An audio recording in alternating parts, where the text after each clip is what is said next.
Hey guys, what is going on? Dylan here. Welcome to the first video on this channel, and today we're going to be covering some spoils of Conquest farming on Vault of Glass and the Last Wish raid. So to start this one off on Vault of Glass, here's my loadout here. We got Falling Guillotine, No Composure, and Ignition Code.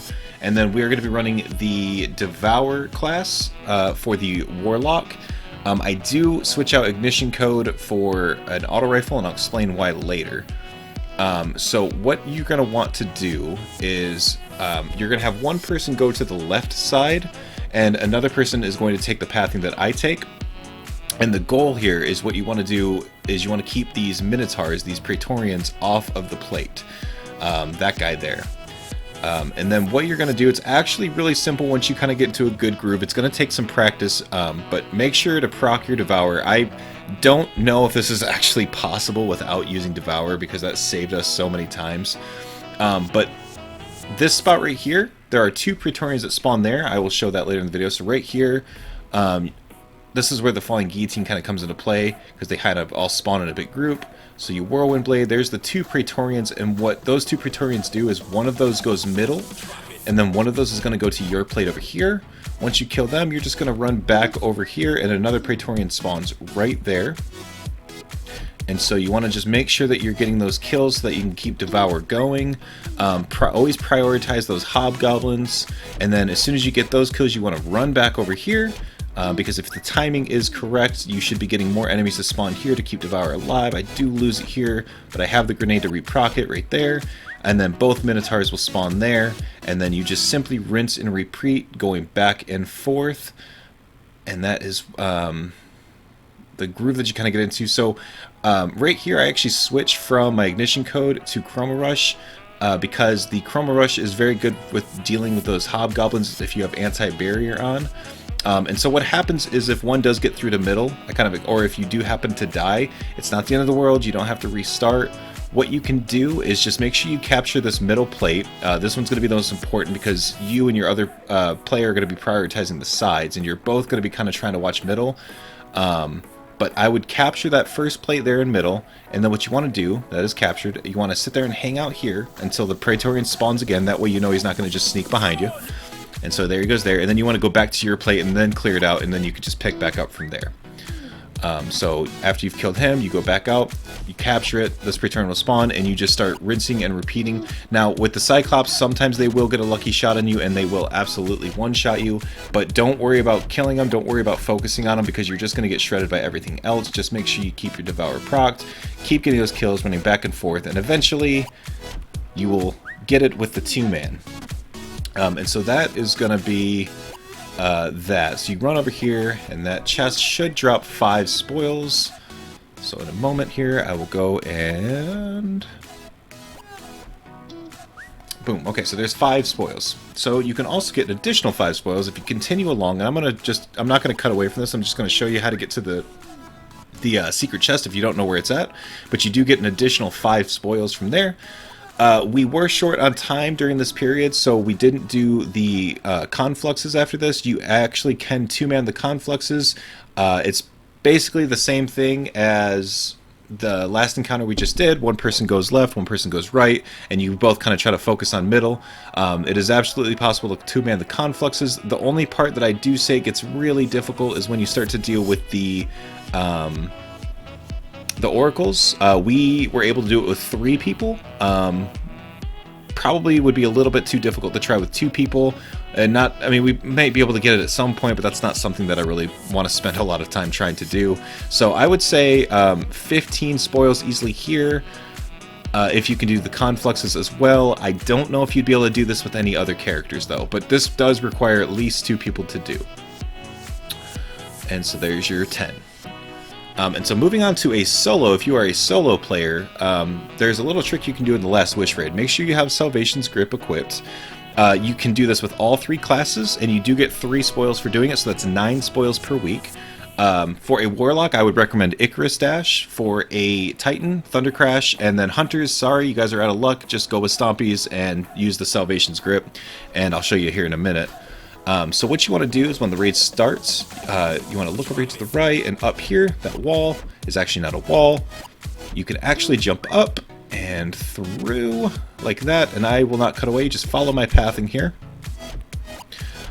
And so the reason I say use Icarus Dash is because you can actually make these jumps without using the Salvation's Grip if you were to super or use the Heat Rising. So what you want to do if you're a hunter or any character for that matter is shoot your Salvation's Grip against that wall. You're going to hop on top of it and you're literally just going to play leapfrog all the way across. And you're just going to keep going here. And so now I'm going to show how you can do it without the Salvation's Grip if you are a hunter. I mean, excuse me, if you are a warlock. So you're going to proc that Heat Rising, and you can make that jump without using the Salvation's Grip. You can also super and get across. If you have an eager edge sword, you can also get across that way. You do just have to get a little bit of height with the Salvation's Grip, and you should be able to lunge across.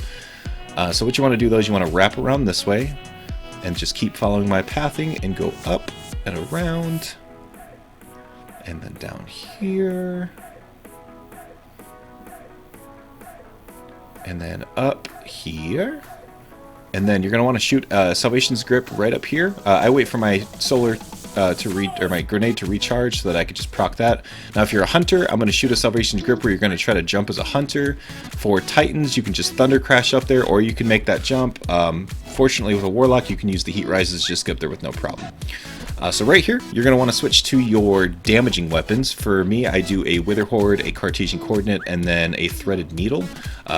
It's completely up to you what you use. You don't have to use that, just your highest damaging weapons. And you're going to want to kind of come back here. And I believe when you jump, you're going to kind of get stuck like this. Now, I did freak out here because for me, the screen actually goes to black, and I've never seen it do that before. Normally, it just loads the new area. So if you see me in the top right, I'm kind of freaking out. I actually got really confused and lost. But you're going to run back over here, and then you're going to throw down your raid banner or your rally banner to get your ammo, and then you're going to start the encounter. And there's something kind of cool with getting to this encounter this way. When you die, it doesn't actually use a token. You actually are able to respawn. So there's really no risk for this encounter. So you're just basically going to wait. She'll disappear, and you just wait. You just keep waiting for it to come back, and then eventually in the bottom it'll say she receives that little message that pops up there, and you just start doing damage. The reason I like Wither Horde is just because it's additional damage while you're doing damage. And just keep damaging her. And you'll get 3 different waves of this per go, and then you have to wait, unfortunately, again. But I'm just showing here that when you die, you are able to respawn. And again, you can do this with all 3 characters, solo even. As long as you can just make those jumps across. And it might take some practice, but it is very, very doable. And then you just respawn like that, and you just continue doing some damage to her. And this encounter will give you 3 spoils, so you are able to get 9 from this alone. So for ammo, because you will run out of ammo. If you're doing this effectively, you'll switch to, I would use an auto rifle, nothing with Firefly, because you don't want to kill these enemies too fast. You just kind of want to farm them. So just killing these enemies. Make sure you have ammo finders on for the weapons that you're using, and they will continue dropping ammo bricks. And then here I am finishing Callie. And I'm very slow at finishing Callie. And boop. Okay, and there you go. 3 spoils, and you do get a drop. I got an age-old bond here. And so follow my path here. This is a little bonus chest. You don't get Spoils of Conquest for it, but I figured I'd throw it in there just in case you wanted a bonus chest and that you didn't know about. So just continue following this pathing. And yeah, that's that. That's my first video on this channel, guys. I really hope you guys enjoyed it. And I do stream on this channel as well. So I really hope you guys want to follow, subscribe rather, and then make sure your notifications on so you see when I do go live, and you guys can come chat and talk to me, and hell, even join some games with me. I don't care. I do play with my viewers. So I do have a little card here at the end to show y'all. And so you just keep following this pathing, and then you go down, and boop. And there you are. There's your chest. Don't get spoils for this one, but you do get a drop. So, alright guys, well thank you so much for watching. Hope you guys enjoyed. As I said, I do stream every Monday, Wednesday, and Friday at 5 p.m. I also do sometimes stream on the weekends. Sometimes Saturday, sometimes Sunday, but I do stream at least one day per weekend. So, again, thank you guys for watching. Hopefully you enjoyed, and I will see you in the next video. Goodbye.